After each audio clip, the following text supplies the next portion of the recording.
Our beloved community member, Emily Blumentritt, is going to be doing her first community moment. Everybody, let's give her a very warm welcome.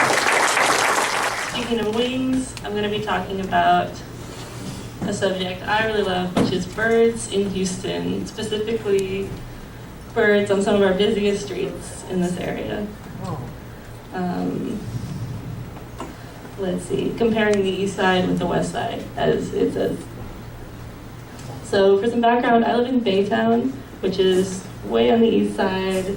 It's a marshy paradise surrounded by oil refineries and do not eat the fish ever signs everywhere. Home sweet home, love it. But because of Oasis, I've been spending a lot more time on the west side of Houston, which I associate more with some of our woodland parks, like Edith Elmore, Terry Hershey, and of course lots and lots of traffic and giant shopping malls and that sort of thing. It's about, if you fly in a straight line, it's 34 miles between the two areas. You just sort of see way on the east, way on the west, two very distinct areas.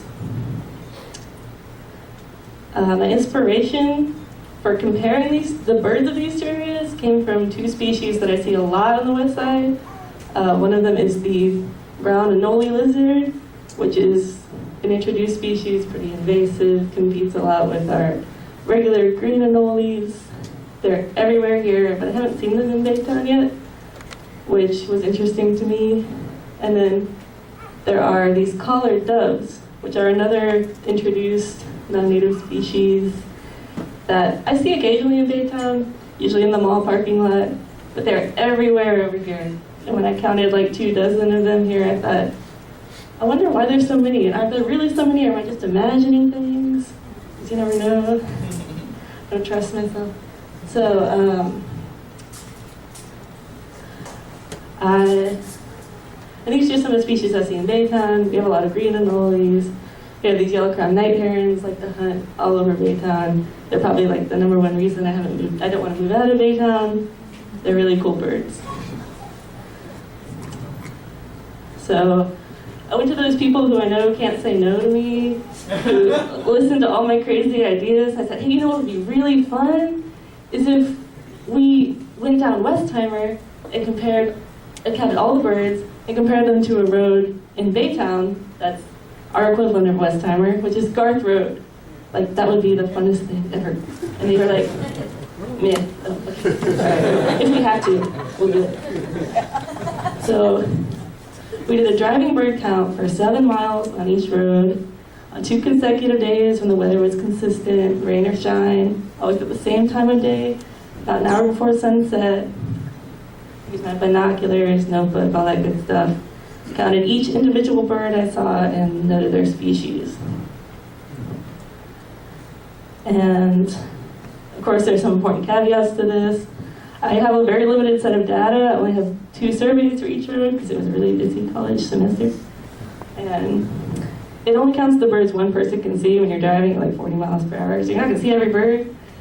And some birds you just really can't see when you're driving, like sparrows are like this big, and I know there are a lot more there than I saw.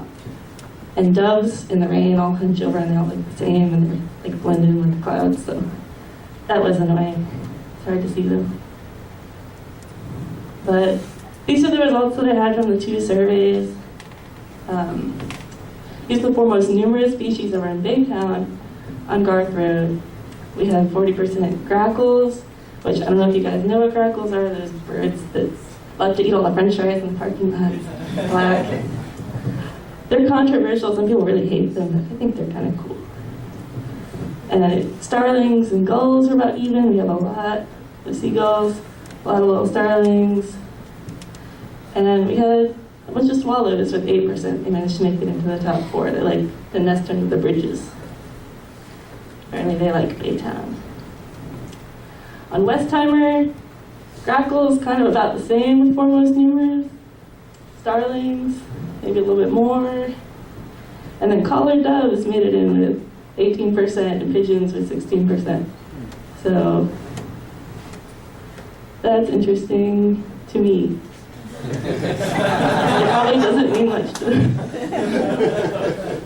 But, because like these three are all non-native species, which I thought was interesting. This number surprised me. It was the number of individual birds that I saw in the two roads. And Garth, we saw over 300 on one day. And the high count for Westheimer was about 170. So it was a lot more. And I wasn't really expecting to see more individuals. I thought the number of birds in like parking lot areas would be about the same. So that surprised me. Number of species was a little bit higher for Garth. I think we have some of those bay species there that you don't see over on Westheimer. Grackles apparently really like Baytown. I never thought about that until now. We saw way more than I expected. Over about 130 on Garth one day.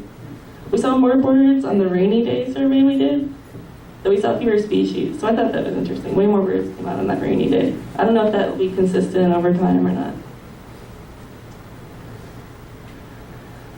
Starlings, again, a little bit more numerous on Garth. And then collared doves. The one bird that's way more numerous on Westheimer. We saw almost 35 on one day. Whereas the high count on Garth was 4. So they do really like it over here on Westheimer, and I don't know why. And it's an intriguing mystery to me. These are the confirmed species. You see that birds that are not in the top 4, we only saw like 1 or 2 of each of them. Some egrets, sharks, vultures, that sort of thing. Same story on Westheimer, though a little bit fewer species. So woodpecker, swifts, various doves. These are some of the more interesting birds that we saw on the Westheimer survey. One really exciting thing is that this Cooper's hawk flew right over the road with a dove in its talons. And it looked like a collared dove. It was a really big dove, and almost as big as the hawk. And so I wonder if all those collared doves are attracting some predators. But it was really exciting. It was right in front of the car. And then near the Galleria, there was a woodpecker that was up on an electrical pole. It was very cute. But didn't expect to see him there, sort of on this tall little pole. In Baytown, of course, we saw yellow-crowned night herons. I realized Garth has these grassy ditches on the side of the road, and they love to hunt in those grassy ditches. Westheimer doesn't have that, so you don't really see them there. And then there was a shrike, which is a cute little hunting bird that was perched on a telephone wire on Garth near a field. So this got me to thinking a bit more about the environment on these two roads and kind of why these numbers might be so different, or more different than I expected. It just got me thinking more about these really urban areas and what they have. I was thinking about Garth. It's about 5 lanes at the most, it's a lot smaller than Westheimer, and there are actually a lot of cow pastures and farms and little meadows of undeveloped land there that I take for granted a lot, but I think they can provide some good habitat for birds. It also crosses some bayous, and of course it has that proximity to the bays and the roadside ditches that herons like. Westheimer is 8 lanes of traffic. There are lots of trees, but also a lot of concrete.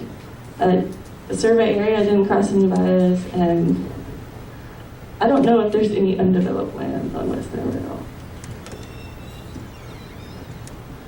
There's some more pictures. But yeah, I ended up with more questions than answers when I did this, which is always kind of exciting. Like, why are there so many collared doves? And how much does urbanization impact species, and in what way, is good or bad? Is that a factor at all for these numbers? Why do grackles like Baytown so much? How do birds utilize urban habitat exactly? I don't know the answer to any of that, but I thought those are exciting questions that I'd like to learn more about someday. So my conclusion is basically that I think paying attention to urban wildlife, even the most mundane species that some of us might really hate, can still enrich our lives and give us insight into the quality of our human environment. I think it's really exciting to pay attention to birds. And I think they can surprise us sometimes. So that's all I got. Thanks so much. I can take questions after the break. Let me know.